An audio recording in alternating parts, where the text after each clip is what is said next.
even I give you only the E field, this simple, but you are supposed to give me all the answers about numbers only.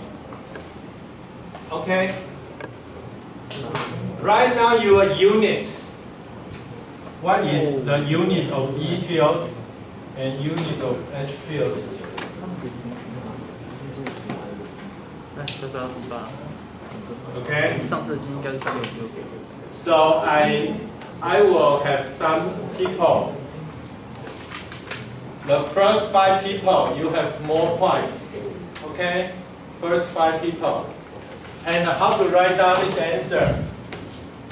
I want to see your paper has a line, and you write down this is error, epsilon 0, mu 0, and this is epsilon r. 377吧。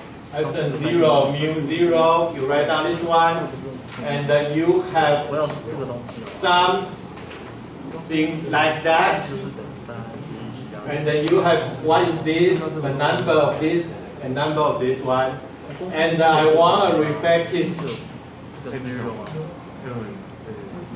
Give me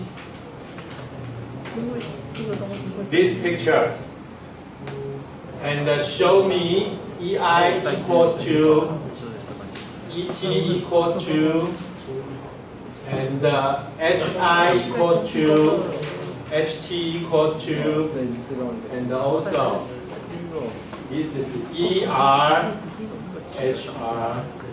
And because this is a vector, I want to see your unit vectors, okay?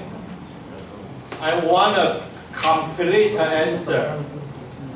For your 15 points, you are supposed to understand already. And just come to me. First 5 people, you have more score.